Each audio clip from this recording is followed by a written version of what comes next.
Hello! Hoje a gente vai falar sobre um assunto muito importante, que é a violência doméstica. Então a gente vai abordar os diferentes tipos de agressões e violência, como a pessoa faz para se reconhecer dentro desse relacionamento, mas eu quero enfatizar mais toda a parte de denúncia, como funciona, passo a passo, as dificuldades que a vítima vai enfrentar fazendo a denúncia, medida protetiva, se ela funciona, se ela não funciona, enfim, tirei várias dúvidas que eu tinha e eu tenho certeza que muitas pessoas têm, com a minha promotora de justiça favorita, colunista da Marie Claire, e vou chamar ela aqui, que vai ser um papo muito importante. Vamos lá.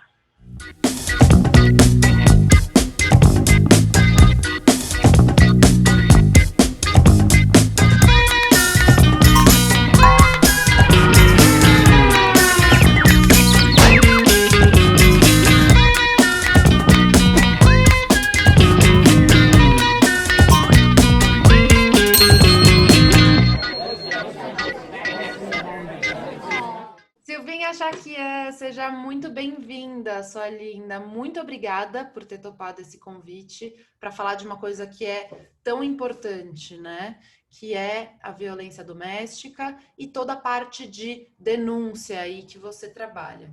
A gente sabe que existem vários tipos de violência, né? São 5 as classificadas. E muitas vezes as mulheres não sabem que elas estão passando por isso, não conseguem identificar, e então elas nem fazem a denúncia porque elas não se identificam, ou elas têm medo, ou enfim. Então aqui eu quero trazer qual a importância da gente denunciar, por que manter, né, esse hábito de fazer realmente a denúncia e incentivar as pessoas a denunciar, e quais dificuldades que elas vão encontrar durante esse processo que a gente sabe que não é fácil, né? Então, queria que você se apresentasse para todo mundo, falasse um pouco do seu trabalho, dos desafios de ser uma promotora de justiça e como que funciona, e a gente vai entrando nesse tema mais profundamente durante a nosso papo. Muito bom. Bom, queria primeiro agradecer a você, Jéssica, pelo convite tão honroso, você que vem demonstrando tanto engajamento, tanto comprometimento com a causa, o que, ao meu ver, só te torna ainda mais admirável como ser humano, como mulher, como profissional, como cidadã, que reconhece a importância da sua voz. Você é exemplo para muitas meninas e mulheres, meninas muito novas que se espelham, que te admiram. E eu acho que são essas as influenciadoras que a gente realmente precisa para a construção de um mundo mais humano, mais igualitário. Então, é Obrigada. um prazer e um privilégio estar aqui com você nesse nosso bate-papo, que eu espero seja esclarecedor. E sou promotora de justiça já há 22 anos, praticamente. Ingressei muito nova na carreira do Ministério Público, sempre trabalhei na área criminal, portanto, de alguma forma, sempre trabalhei com violência de gênero, violência doméstica, familiar, violência sexual, mas de 10 anos, 11 anos para cá, estou trabalhando exclusivamente nessa área. Então, recebi um convite há 10 anos para vir para a capital e já ingressar nesse trabalho que se iniciava no Ministério Público, voltado ao enfrentamento a todo tipo de violência de gênero. E hoje praticamente trabalho com 3 grupos de vítimas: vítimas crianças e adolescentes do gênero feminino, meninas, portanto, que são vítimas, na grande maioria das vezes, de violência sexual que acontece dentro de casa. Portanto, estamos falando de autores que são pais, padrastos, avô, tio, primo, pessoas do relacionamento dessas meninas, uma realidade terrível no nosso país. Um público majoritário de mulheres adultas, maiores, portanto, que são vítimas de violência física, psicológica, moral, sexual também, na grande maioria das vezes praticada pelo parceiro ou ex-parceiro. Esse é o público majoritário e a gente vai, ao longo da nossa conversa, falar um pouco sobre esses tipos de violência. E temos um terceiro grupo que, infelizmente, vem crescendo e que representa um desafio também imenso na nossa atuação, que é formado por mulheres idosas, mulheres de mais de 60 anos, que sofrem muita violência física, psicológica e também patrimonial por parte do próprio filho, neto, sobrinho, ou seja, essas mulheres que vivem e dependem daquele filho ou daquele neto e sofrem, em contrapartida, muita violência. E então, é triste, porque é uma violência invisível, né? Muito As triste. pessoas não falam sobre esse tipo de violência com idosos. Muito invisibilizado, Jéssica, e assim, são falas muito tristes. Eu já ouvi relatos dessas mulheres dizendo, doutora, é ruim com ele, pior sem ele, porque é o meu filho quem compra os mantimentos da casa, é o meu filho que compra os meus remédios, eu não posso sair de casa, eu dependo dele, mas ao mesmo tempo a gente vê, e muitas dessas realidades afetadas pelo consumo abusivo de álcool e droga, às vezes vício mais avançado, até de uso de crack, desses filhos e netos que então praticam todo tipo de abuso contra a própria mãe. Então, são 3 realidades, Jéssica, muito diferenciadas e que, portanto, exigem estratégias também diversificadas de enfrentamento, né? Porque se é tão difícil a gente conscientizar uma mulher adulta e proporcionar meios para que ela possa fazer uma denúncia contra um parceiro, ex-parceiro, às vezes de uma vida com quem ela construiu um projeto de vida, é o pai dos filhos, alguém que ela ainda amou ou ainda ama, imagine você no caso de uma mãe que precisa denunciar o próprio filho, é mais complicado ainda. E aí existem casos, infelizmente, de que se não há denúncia, se não há intervenção externa, essas mulheres acabam morrendo por conta da repetição desses ciclos de violência cada vez mais extremos, né?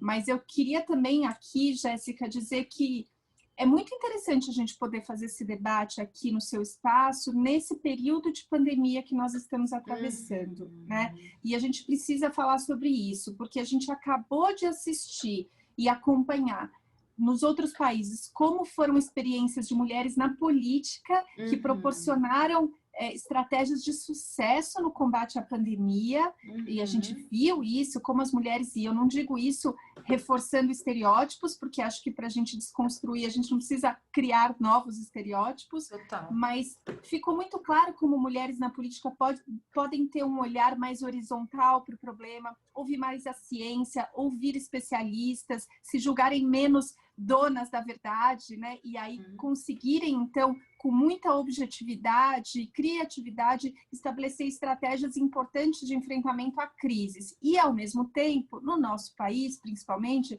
a gente viu crescer a sobrecarga de tarefas domésticas e de cuidado sobre os ombros das mulheres na pandemia. Como se fosse obrigação da mulher, né?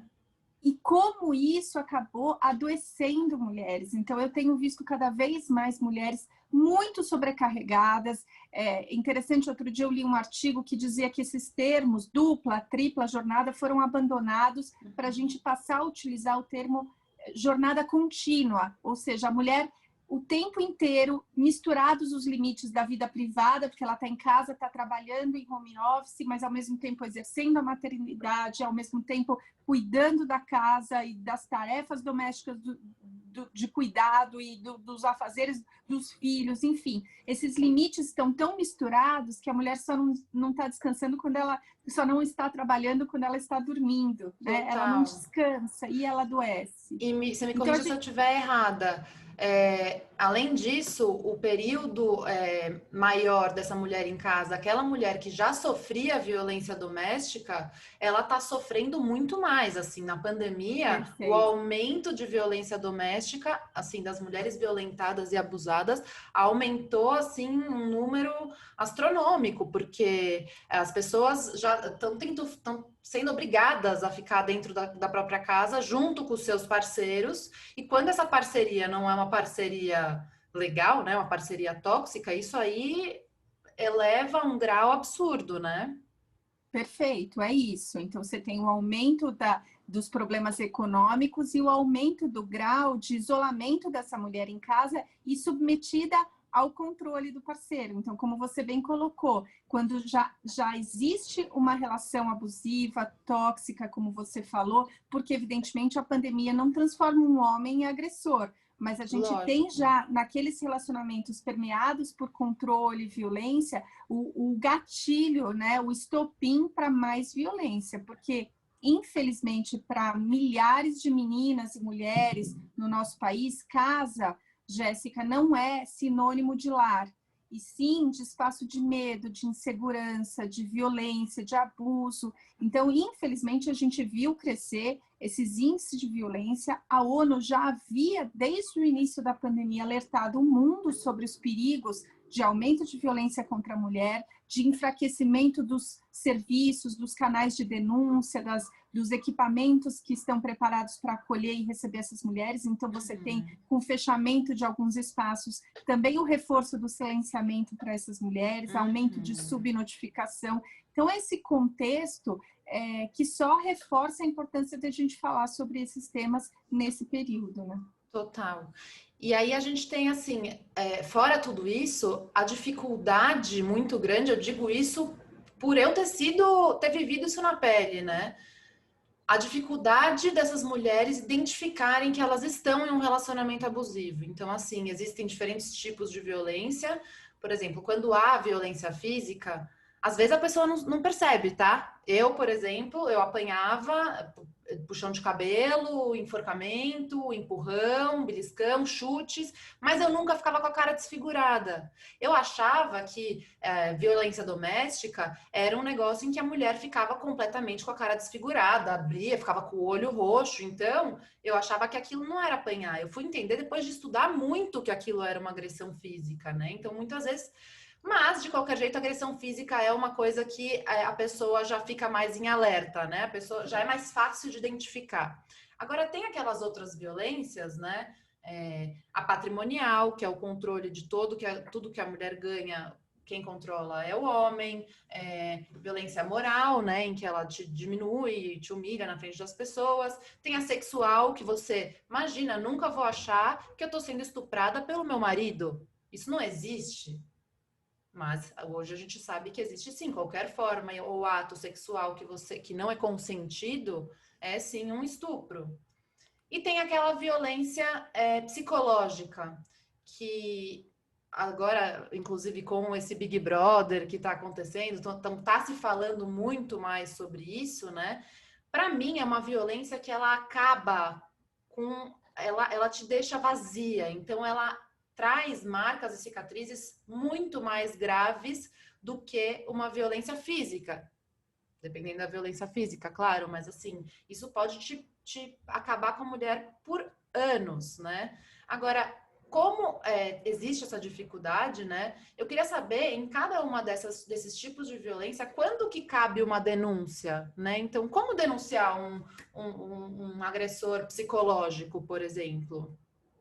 Então, vamos lá. Muito importante essa sua colocação e o seu caso é emblemático exatamente por isso, Jéssica. Ele mostra como nem todas as violências graves são visíveis nos corpos, né? E como a gente precisa olhar e falar sobre isso. Então, em primeiríssimo lugar, a gente precisa entender qual é a essência da violência contra a mulher. A violência contra a mulher, ela está fundamentada nessa relação de poder do homem sobre a mulher e uma relação de poder que foi criada e reforçada ao longo da nossa história, em razão dos papéis sociais, dos modelos de comportamento, das expectativas de modelo de comportamento para homens e mulheres na nossa sociedade, que induzem desequilíbrio de valoração, que induzem desigualdade e violência para exercício desse domínio masculino, que foi criado e reforçado ao longo da nossa história, né? Isso é que faz com que determinados relacionamentos sejam, aí, num termo que se convencionou chamar abusivos, outros chamam tóxicos, mas que são permeados por esse tipo de quem manda e quem obedece, nessa relação assimétrica de poder. É interessante, e você falou, eu fui estudar sobre... Eu também fui estudar, Jéssica. Eu estudo muito, sempre, mas a cada caso a gente fica instigada a estudar mais. E eu me deparei com vários estudos nos Estados Unidos, denominando essa realidade que você coloca aqui, desse abuso verbal, dessa violência psicológica, classificada nos Estados Unidos como terrorismo doméstico, terror doméstico, porque é exatamente isso. E aí, quando a gente olha para esse chamado terror ou terrorismo doméstico, a gente vê estratégias de medo e silenciamento utilizadas por esses agressores ou abusadores desde o início. E as mulheres precisam conhecer isso para entender o porquê é preciso denunciar, né? Então, por exemplo, Jéssica, a gente vê, quando a gente olha para esses relacionamentos ditos abusivos, a gente vê o estabelecimento de uma relação de amor e confiança muito perigosa. Do tipo, se você me ama, você tem que confiar em mim, então você tem que deixar que eu entre nas suas redes sociais, você tem que fornecer para mim as suas senhas, você não pode ter segredos comigo. E com isso a mulher vai perdendo a individualidade. O controle da própria vida. Sobre a própria vida, né? Então, essa relação de amor, confiança estabelecida nesses relacionamentos é muito perigosa. Uma relação saudável, ela nunca é construída dessa maneira, ela preserva a individualidade e a privacidade um do outro. Essas relações também muito rápidas e intensas. Então, desde o princípio, esse amor avassalador, essa paixão que coloca o outro como razão da vida, como motivo da felicidade. Você é a única capaz de me fazer feliz. Você é a razão da minha felicidade. Essas expectativas... E aí começa assim, nós dois, só nós dois importamos, deixa pra lá, a gente não vai sair com seus amigos, a gente não vai sair com seus pais, só nós dois importamos, vamos ficar só nós dois o tempo inteiro juntos. Nós bastamos, né? Nós vamos construir essa bolha, esse universo minúsculo de muito amor, de muita paixão. Essas expectativas irreais também sobre a parceira e o parceiro são perigosas. Então, você é perfeita, você é maravilhosa, você é a mãe ideal, a esposa perfeita, porque ninguém vai corresponder a essa expectativa tão alta e quando houver frustração, haverá também uma resposta à altura dessa frustração, né? Como você bem colocou, vamos viver só nós dois aqui, o isolamento. Então, todos esses relacionamentos têm um padrão de isolamento, o agressor isolando a parceira. Então, a sua família não presta, as suas amigas são péssimas influências, você não precisa estar com a sua irmã, ela não gosta de mim. Isso se repete. São todos os relacionamentos abusivos têm a mesma característica. Muito, porque é mais fácil. Tudo são sinais. São sinais e é mais fácil, Jéssica, você dominar aquele que está isolado, né? Uma mulher que possui suporte, apoio de uma rede comunitária, familiar ou de amizade, essa mulher, ela tem para onde correr, mas quando ela está isolada, ela realmente se submete, ela fica submetida a essa situação. Também é muito comum nesses relacionamentos a proibição de rotinas e tarefas que são muito triviais, que são, assim, banais mesmo. Então, assim, eu te proíbo de ir sozinha até a igreja, por exemplo. Eu te proíbo de usar determinada roupa ou determinada maquiagem. E aí é muito importante olhar para essas proibições, porque elas dizem muito sobre quem manda e quem obedece num relacionamento. E como essas mensagens vão estabelecendo um padrão de controle e dominação muito perigoso. O agressor também, nesses relacionamentos, ele prega uma certa onipotência. Ele faz com que a vítima acredite que ele está em todo lugar, que ele vê tudo, que ele tem olhos nas costas, né? Então, e que nada vai acontecer com ele. Ele sabia, no meu caso, o meu abusador sabia que estava fazendo coisa errada e ele virava para mim e falava assim: você acha que vai acontecer alguma coisa comigo? Quer que eu te levo na delegacia? Eu te levo na delegacia, não vai acontecer nada. Aí você fala, não, realmente, se ele tá falando que ele vai me levar na delegacia, não vai acontecer nada, então realmente é que eu tô ficando louco. E a gente fica louca porque o cara, ao mesmo tempo, é o cara mais fofo do mundo, do outro lado ele é o cara mais agressivo do mundo, você começa... E é importante, inclusive, para as pessoas que trabalham com isso, os juízes, os desembargadores, enfim, entenderem esse ciclo, que eu acho que é uma carência muito grande, que a gente vai chegar a isso um pouco mais para frente, né? Desse entendimento. Sem dúvida. Desse entendimento, Jéssica, que desmistifica a ideia de que o agressor e o abusador é 24 horas por dia agressor. Muito pelo contrário, nesses relacionamentos a gente vê a oscilação entre castigo e recompensa, né? Então, assim, o dia foi ruim, nós brigamos, eu te violentei, eu te bati, à noite eu vou proporcionar um jantar romântico ou a gente vai organizar uma viagem dos sonhos.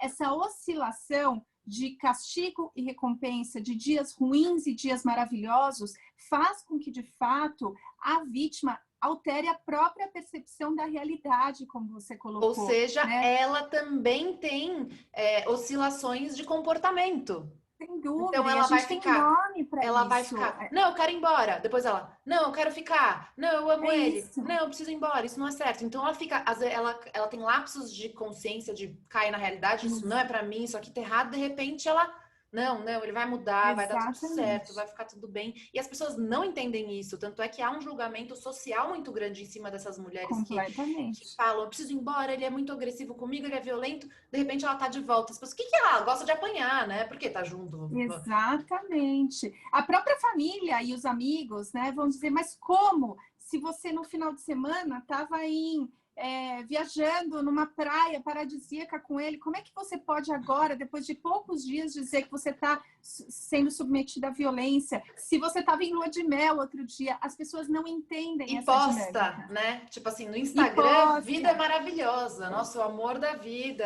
a família margarina, né? E essa repetição de comportamento, Jéssica, leva as vítimas a uma exaustão e ela tem minada a capacidade de resistência, de autoestima, como você disse, né? Que a vítima se sente vazia, destruída com a violência psicológica. Porque isso, há relatos de mulheres que foram levadas a uma degradação, essa é a palavra. Quer dizer, perderam a vontade de viver, que dirá de mudar de vida, né? Então, de dar a volta por cima. Porque, de fato, essa situação é tão terrível, não é à toa que ela é denominada terrorismo doméstico, porque essas mulheres são levadas a essa exaustão. Então, é muito importante atentar para esses indicadores de violência, esses sinais de relacionamento abusivo, esse descontrole emocional sem muita justificativa por parte de parceiros. É muito importante observar crueldade em determinadas práticas, às vezes com animais de estimação ou outros vulneráveis, atentar para o abuso verbal, isso é muito importante, né? Porque abuso verbal num relacionamento não é pouca coisa, isso demonstra um desrespeito com a figura feminina. Eu sempre falo, observar como é que trata a mãe, como é que trata a irmã, como é que trata mulheres em geral, mostra muito sobre o que aquele indivíduo pensa sobre o gênero feminino. A questão do acesso à arma de fogo é um sinal de alerta, obviamente, que precisa ser mencionada, e o histórico de relacionamentos abusivos. Infelizmente, esse tipo de agressor tende a perpetuar esses relacionamentos abusivos, né? Então, quando a gente olha para o passado, a gente vê histórico de violência. Quando eu era muito nova, né, no meu relacionamento, quando comecei meu relacionamento, mas eu tive todos os indícios, mas não se falava sobre isso. Por isso a importância da gente conversar sobre isso e a gente elucidar esse tema, né, esse problema. Então, assim, ele me contava de um jeito coisas que ele tinha feito com a ex, por exemplo, que ele tinha pego a ex e tirou a ex de dentro de casa puxando pelo pé, arrastando ela pelo pé, porque ela tava, sei lá, ela tinha surtado, né? Ela era louca, ela tinha surtado, tava jogando as roupas dele para fora da janela. Aí ele pegou ela pelo pé e saiu arrastando ela pelo pé para fora de casa. Ele me contando isso de um jeito como se realmente ela fosse a louca. E aí, quando você tá apaixonada, você tá completamente cega. Então, qualquer coisa que ele faz, e o que é muito importante destacar também como um sinal, é o abusador tentando te tratar como se ele estivesse te ensinando alguma coisa. Como se fosse seu pai, assim. Não, eu tô fazendo isso porque eu quero que você evolua, eu tô querendo que você limpe isso aqui, esse copo, limpa direito, porque eu quero que você evolua, eu quero que você aprenda como que faz direito, por isso que eu tô sendo grosso e tô enfatizando um negócio que eu quero que você evolua. Então a gente acha, nossa, ele tá fazendo realmente isso pelo meu bem, sabe? Então muita coisa engana a gente, né, nisso. É isso. Agora, uma coisa que eu não sabia, que quando eu entrei com todo o meu processo, eu descobri, a justiça, que é importante a gente falar aqui, porque eu tenho certeza que a maioria não sabe, não julga a pessoa, né? O fulaninho é uma pessoa do mal, como assim, um espectro geral. Ele pode ter feito tudo isso, ele pode ter feito você lamber o chão, ele pode ter feito você ajoelhar, cuspir na sua cara, ser um abusador em todos os sentidos, ele pode agredir os bichinhos de estimação, Mas a justiça não vai julgar isso, a justiça vai julgar um caso. Ou seja, se você vai fazer uma denúncia, você não vai denunciar o fulaninho por ele ser um cara abusivo na vida dele. Você vai denunciar ele por um ato que ele fez com você, certo? Perfeito. É assim que funciona. Exatamente. E acho importante você colocar essa questão, porque a gente precisa, Jéssica, também falar. A gente falou das dificuldades de denunciar das mulheres, de reconhecer relacionamento abusivo. Você soma a todas essas dificuldades dela se reconhecer como vítima num relacionamento abusivo, também outros fatores externos, como dependência financeira, emocional, medo, evidentemente, de piorar a situação com a denúncia, medo de morrer mesmo, falta de suporte familiar. Algumas mulheres pertencentes a círculos sociais mais conservadores ou religiosos sofrem uma pressão ainda maior para não denunciar, você sabe disso. Então, todos esses fatores a gente falou sobre aqueles que pesam sobre as mulheres vítimas de violência. Ok, a gente também precisa falar das limitações e do quanto nós ainda falhamos dentro do sistema de justiça, de como a gente precisa avançar, mas também de limitações no sentido de que nem tudo, Jéssica, quando você falou das formas de violência, né? É importante isso. Formas de violência, a gente tem a violência física, psicológica, moral, patrimonial, sexual, muitas das violências praticadas também na internet, de violação da intimidade, a gente pode acrescentar, mas existe uma gama importante de comportamentos que são ruins, antiéticos, até repugnantes, imorais, mas que não ganham na nossa legislação penal o status jurídico de crime. Então, existe uma série de comportamentos ditos tóxicos ou abusivos nesses relacionamentos que a gente percebe, como algumas humilhações, alguns abusos verbais, essa coisa que você colocou tão bem, né? Me obrigava a lavar o copo para eu evoluir. Isso é muito violento para quem sofre, mas quando a gente vai tentar fazer a tradução disso que é violência no nosso Código Penal, na nossa legislação penal, a gente não encontra o correspondente. Essa é uma limitação muito importante de ser dita, porque, em absoluto, isso deslegitima o sofrimento das mulheres. A gente não pode deslegitimar, é sofrimento, é violento, mas a lei penal ela é muito excepcional. Ela só vai elevar a categoria de crime alguns comportamentos. Então, há um gap aí, há uma zona cinzenta de comportamentos. A gente vê muito, eu vejo muito isso nos comportamentos de relatos do chamado exposed, né? De você fazer posts em redes sociais expondo relacionamentos tóxicos, violentos, mas nem tudo que está ali vai ser encaixado na categoria de status jurídicos de crime.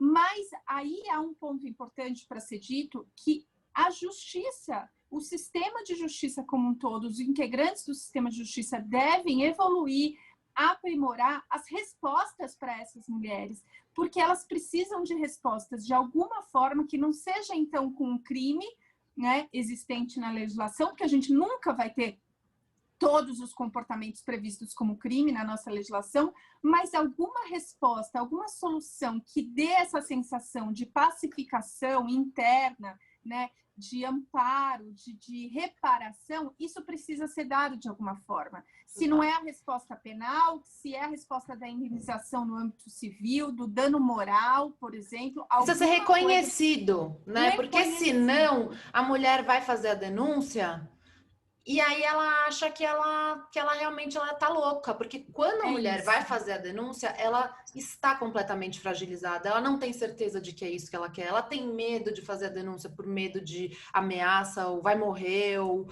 uma pressão social. Então já é um momento muito delicado. Quando ela passa por um processo em que o delegado tá ali na frente, ele vai dar risada da sua cara, o que você tá denunciando isso? Você tá acabando com tudo que ela sofreu. E aí ela vai realmente achar que a culpada é ela. Né? Então, isso é uma coisa...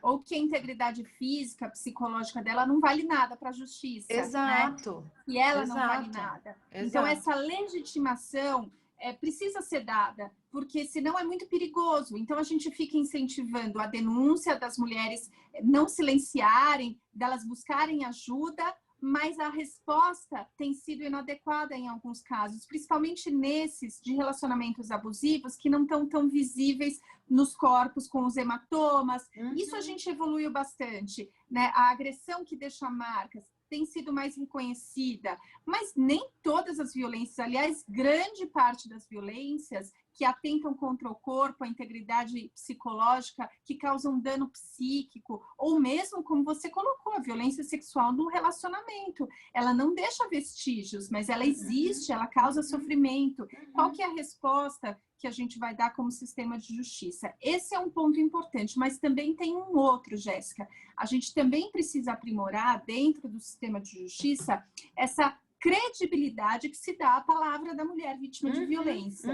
E aí eu preciso dizer, a gente sofre um legado histórico de descrédito da palavra da mulher, porque ao longo dos séculos, todas as concepções que colocaram a mulher como seres inferiores intelectualmente, moralmente, ou seres vingativos, seres perigosos, como a gente viu em várias doutrinas, ou mesmo na Idade Média, da Era das Bruxas, na psicanálise, na literatura médica, né, as mulheres inferiores intelectualmente, todos esses discursos históricos reforçaram esse valor inferior da mulher, inferiorizado da mulher, e reforçaram também a desconfiança sobre a palavra da mulher, essa concepção de que a mulher é mais descontrolada, é mais vingativa, interesseira. Então, quando ela não é interesseira, quando não há um interesse patrimonial na denúncia, há um interesse de vingança, de aparecer, é louca, ou aparecer,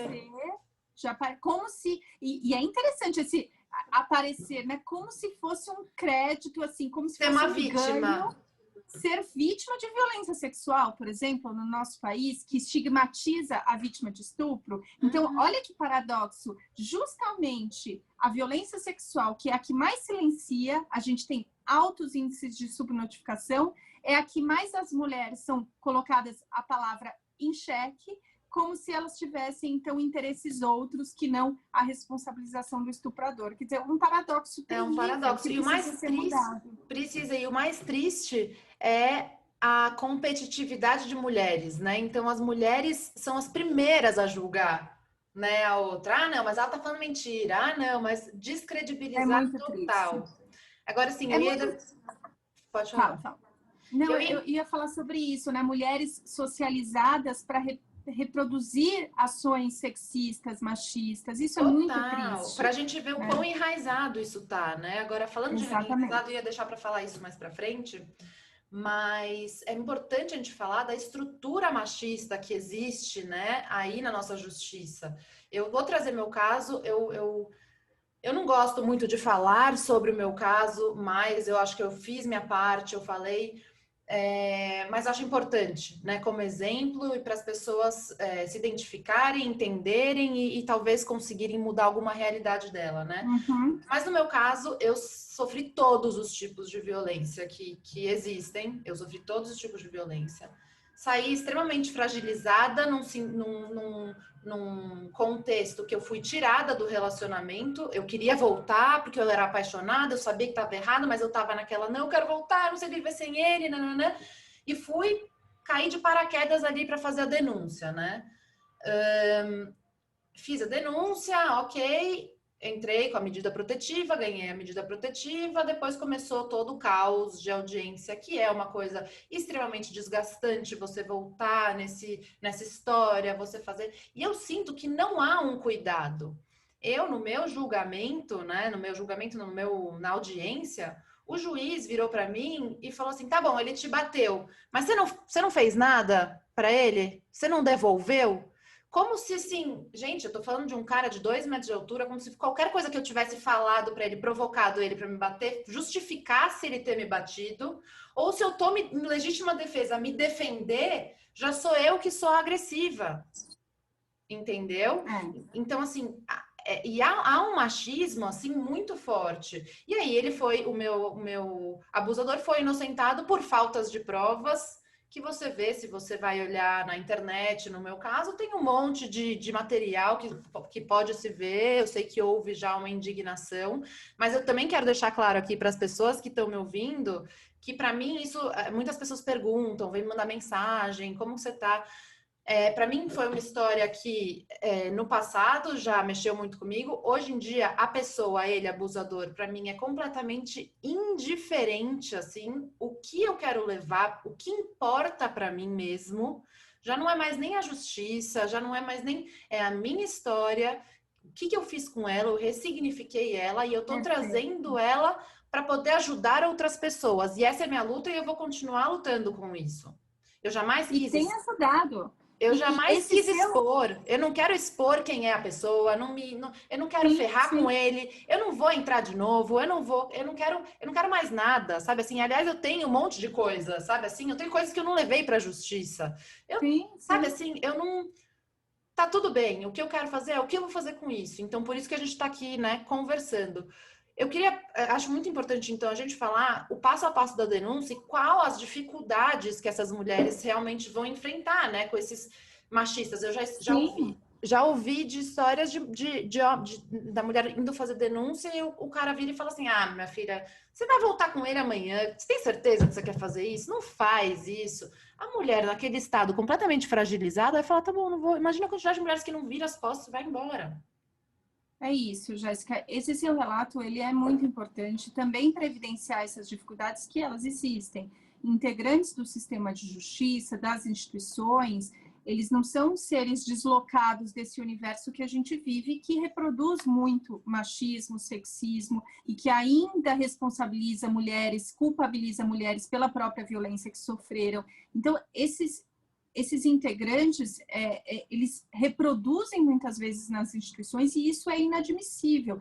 Quando a gente fortalece as mulheres para o que elas podem encontrar, você consegue, de alguma forma, neutralizar isso e fazer com que essas mulheres se sintam aptas a reagir, né? E a gente precisa reagir para mudar. A gente não pode se conformar porque na delegacia tal tem um sujeito que trata mal as vítimas, então não vamos mais denunciar. A gente precisa expor, lutar para mudança de mentalidade, que ela é lenta, sem dúvida que ela é lenta, é muito mais lenta do que a gente precisaria. Então, o que a gente vê hoje dentro do sistema de justiça, infelizmente, às vezes, principalmente em relatos de violência sexual ou de relacionamentos abusivos, é essa desconfiança deliberada da palavra da vítima e que repercute nessas indagações exaustivas de informações impossíveis das mulheres fornecerem, como cronologia exata dos fatos, né? Ordem exata, reações de um de outro,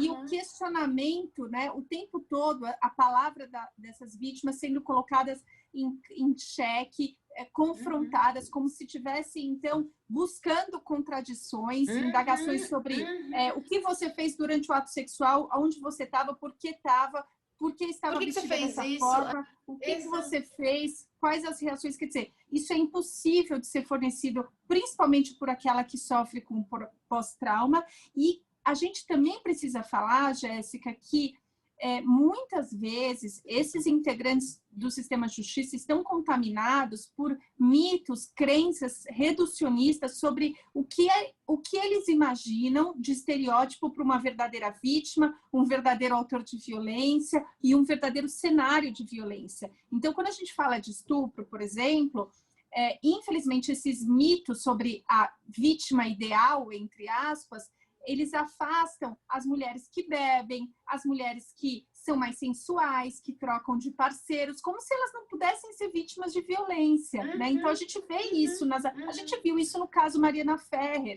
como naquela audiência a reputação, entre aspas, as práticas, as fotos que ela compartilhava foram utilizadas.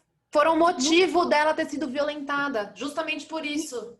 Exatamente, e deslocando, então, a posição dela de vítima para responsável pela violência, da mesma forma com o autor. Então, nesses mitos e crenças reducionistas, não se espera que um cara famoso, bonito, bem-sucedido, seja autor de violência, ou que um líder espiritual seja autor de violência, ou que um jogador de futebol bem relacionado, um colega da escola muito popular, que ele seja autor de violência. Então, quando esses mitos não correspondem àqueles personagens reais, daquele caso concreto, há um deslocamento de se buscar justificativa para a violência no comportamento da vítima. Ah, mas Total. Veja bem, acho que nesse caso não foi bem assim, né? E eu acho que é muito importante uma ignorância do que é o ciclo da violência doméstica. Acho que os profissionais que vão cuidar desse tipo de caso precisam ter um treinamento, um entendimento do que é, porque teve em uma das minhas denúncias, né? Eu denunciei uma agressão. E aí, em seguida, eu tinha mandado mensagem para ele, porque eu estava num ciclo de violência doméstica em que a gente tem a lua de mel, explosão, depois volta para a lua de mel, agressão, nananã, tem esse. E aí, depois, eu voltei, mandei uma mensagem para ele de amor, falando que eu amava ele, e o próprio juiz entendeu como se eu tivesse perdoado ele tacitamente se eu mandei uma mensagem. Ou seja, ele não entende nada do que é uma violência doméstica, do comportamento da vítima. É falta de conhecimento. Falta de conhecimento, eu concordo 100%, Jéssica. É uma falta de percepção, estudo. Você precisa. É uma falta de, imagina, de conhecimento sobre os aspectos que permeiam a violência de gênero como um todo. E é por isso que a gente tem lutado agora, não só para que nas instituições haja essa capacitação contínua sobre a perspectiva de gênero, mas também nas faculdades de direito que haja a disciplina de gênero obrigatória, porque hoje ela é facultativa. Então, Perfeito. Hoje, você faz, quando você estuda direito civil, direito penal, direito comercial nas faculdades de direito, você pode fazer uma optativa de gênero. Em algumas faculdades, não são todas, nas principais.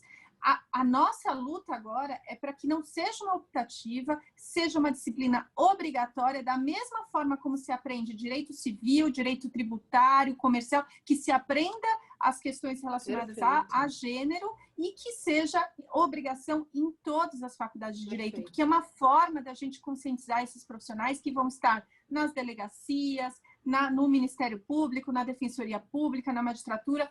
Todas as instituições precisam de aprimoramento, né? Não há como... nós temos maus profissionais em todas as instituições. Você falou perfeitamente. Acho que tudo começa na educação. Acho que é isso. Realmente. É isso. Agora, me fala uma coisa. Medida protetiva adianta? Sem dúvida, é muito importante, evidentemente, e aí para quem está nos acompanhando, a medida protetiva são aquelas previstas na Lei Maria da Penha, que prevê a possibilidade de afastamento do agressor do lar, uma ordem judicial para proibir o agressor de se aproximar da vítima, de manter com ela qualquer tipo de contato, seja por e-mail, rede social ou pessoalmente. Medidas protetivas, por exemplo, de suspensão de porte de arma de fogo no caso de profissionais que tenham acesso a agentes de segurança, policiais, etc. Medidas protetivas de suspensão do direito de visita aos filhos, no caso de suspeita de abuso sexual, são medidas fundamentais para a garantia emergencial, ela é urgente, ela tem esse caráter de urgência, de preservar a integridade física, psicológica dessas vítimas. Elas são fundamentais, porém, também precisamos lutar para que essas medidas sejam acompanhadas de fiscalização. E fiscalização não só pela própria mulher, fiscalização pelo poder público. Então, é o próprio poder público que tem que se responsabilizar por garantir a efetividade dessas medidas protetivas, que é o que a gente faz aqui em São Paulo com o Guardiã Maria da Penha, aqui na capital, e que tem outros municípios também aqui de São Paulo, em outros estados, às vezes, patrulha, ronda Maria da Penha, mas infelizmente não é uma política pública em todos os lugares, mas fundamental, porque são essas parcerias com essas instituições de segurança, Guarda Civil ou até Polícia Militar, que podem fazer a fiscalização dessas medidas, porque isso não pode ficar sobre os ombros da mulher que está lá com o papel, a decisão judicial na mão, e aquele sujeito insiste em descumprir. Agora, as últimas pesquisas, feitas algumas inclusive pelo Ministério Público, indicam que as mulheres que foram vítimas de feminicídio não tinham medida protetiva. Ou seja, são estatísticas que, na grande maioria, demonstram a importância de ter esse instrumento de proteção, porque se a gente sabe que o feminicídio é o fim de uma escalada de violência, interromper essa escalada é prevenir essas mortes. Então, quando você afasta o agressor do lar, afasta o agressor dessa mulher e impõe uma medida que, se ele descumprir, vai ensejar prisão preventiva, que é isso que a medida protetiva traz, isso acaba neutralizando essa escalada de violência e prevenindo essas mortes violentas de mulheres nesse contexto de gênero. Então, são medidas fundamentais e que podem ser requeridas, solicitadas pelas mulheres, por meninas, pelas vítimas de qualquer tipo de violência, nas delegacias, assim que o registro da ocorrência é feito. Mas isso é precisa importante de uma prova, né? O ideal é que haja, por exemplo, ameaças. Eles não dão para todo mundo. Não dão para todo mundo, infelizmente, porque a palavra da mulher deveria ter o peso maior, né? Então, eu preciso trazer aqui, como a lei prevê que basta a palavra da vítima. A lei não faz exigência de nenhuma outra prova, mas eu preciso contextualizar aqui a dificuldade que em muitas situações as mulheres enfrentam no sistema de justiça para a obtenção das medidas. Então, se tiver uma testemunha, um print de mensagem ameaçadora, algum indicativo, fotografia de uma lesão, isso robustece a prova. É até importante falar isso, que foi uma coisa que eu aprendi, né? Acumular provas e não deixar no seu celular, porque o seu abusador pode mexer e ver que você está acumulando provas. Joga para um e-mail X, para uma pessoa que você confia, né? Vai fazendo. Tá com roxo? Tira foto, né? Tem algum áudio comprometedor que ele te ameaça? Guarda. Porque eu ia apagando as coisas, eu não ia guardando as coisas realmente, e acho que a maioria das pessoas também fazem isso. Agora, me fala uma coisa, quanto à medida protetiva. Eu, por exemplo, estou adorando porque eu estou tirando um monte de dúvida. Eu tinha minha medida protetiva lá e eu recebi um monte de mensagem de Instagram fake do dito cujo. Assim, um monte. Se eu te mostro o meu Instagram, a quantidade de bloqueados, assim, a maioria é ele, que eu sei, sabe? Ele, assim, ele tá indo contra a medida protetiva, certo? Isso é como se fosse Sem dúvida. E de uma maneira a burlar, porque ele não demonstra autoria. Então, ele faz pelo fake para que não fique rastro, digamos assim, mas é preciso dizer que hoje em dia toda a violência praticada online deixa rastros e é possível de ser identificada a autoria, enfim, através das estratégias de investigação dos crimes cibernéticos. Mas é uma forma de burlar, sim. E toda a burla à medida protetiva enseja, em primeiro lugar, uma audiência de advertência e, em última instância, o decreto de prisão preventiva. Então, por exemplo, eu tenho casos de mulheres que têm medidas protetivas de afastamento do agressor do lar, proibição de contato. O sujeito invade a casa e agride a mulher.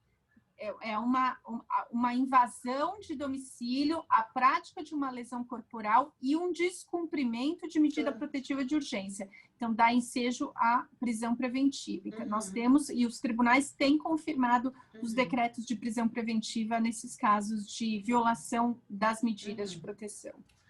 Agora, o que você fala para as mulheres que estão abismadas, que estão, como que se fala? Desesperançosas com a injustiça, né, da justiça brasileira. Como que você fala para elas, como você convence elas de que denunciar é a melhor saída, o que deve ser feito, né? Independente do resultado. É difícil, claro que eu sei das frustrações que muitas vezes essas demandas dentro do sistema de justiça geram, mas o que eu posso dizer para essas mulheres é que a gente já viveu uma era de impunidade e de resposta nenhuma antes da Lei Maria da Penha para esses casos de violência doméstica. Então, a gente já teve uma era de casos graves de violência que eram tratados nas mesas de conciliação dos juizados especiais criminais. aplicação de cesta básica para resolver esses casos, enfim, uma banalização completa da violência contra a mulher. Essa mudança, ela vem sendo construída, ela é um processo histórico e ela é relativamente recente. Ela começa a partir da Lei Maria da Penha com a mudança de concepção no trato desses casos e com a importância de ter processo, de ter sentença. Isso vem mudando. Estamos longe do ideal? Claro que sim, mas abandonar a justiça já demonstrou no passado que não é uma boa estratégia para nós, mulheres. Nós já tivemos, nós sabemos o que é a não resposta absoluta, o não manejo da justiça nesses casos de violência contra a mulher. E isso só silencia mais e incrementa a violência. Então, nós precisamos lutar para que dentro do sistema de justiça a gente tenha respostas mais eficazes. Essa luta nem sempre é fácil e não é de um dia para a noite, mas a gente não pode abrir mão, né? Não há mudança no quadro de enfrentamento à violência contra a mulher, diminuição das estatísticas, única e exclusivamente dependendo da justiça. São muitos fatores somados aí. A gente está falando de uma realidade que foi construída socioculturalmente na nossa história. A gente tem padrões de educação que precisam ser modificados. A gente precisa lutar por políticas públicas e a justiça é um dos pilares. Mas não há como reverter esse quadro abrindo mão da justiça como um pilar importante. Então, vamos lutar para que a justiça funcione com a consciência de que ela não é a única resposta, que o direito não é a única resposta, a mudança não virá apenas pelo direito. Ele tem suas limitações, mas a gente não muda esse quadro sem o direito como aliado, sem a luta pelos nossos direitos fundamentais garantidos, sem o sistema de justiça funcionando como a gente quer, sob a perspectiva de gênero. Eu acho que, no fim das contas, é um dever como sociedade, né? É um dever civil nosso. Da gente tentar fazer alguma mudança. Se vai dar certo, se não vai, se você vai ser injustiçado, não vai. Acho que, no fim das contas, você tem que realmente ir atrás da justiça e fazer a sua parte. Acho que fazer a sua parte como cidadão. É isso. Né? Eu acho que a sua história é exemplo disso, né? Quantas realidades você não vem transformando a partir do seu exemplo, da sua palavra, do seu poder de engajamento. Eu acho que isso transforma e isso vai mudando mentalidades, posturas. É dessa mudança que a gente precisa. Sil, eu queria te agradecer muito. Eu quero te dizer que eu te admiro muito o seu trabalho. Eu preciso te agradecer em nome de todo mundo por todo o trabalho que você faz pelas mulheres, por todo esse entendimento que você tem, por estar se comunicando e tentando de alguma forma mudar esse cenário que é tão bizarro no nosso país, né? Então, muito, muito obrigada. O que você faz muda vidas, de verdade. Foi um prazer enorme te conhecer e estar próxima de você, porque eu sempre aprendo com você. Eu que agradeço, Jéssica. Parabéns você. A admiração é recíproca. Eu também admiro muito o seu trabalho. Obrigada. Um super beijo, querida. Super obrigada. Obrigada. Seguimos juntas. Sempre. Sempre.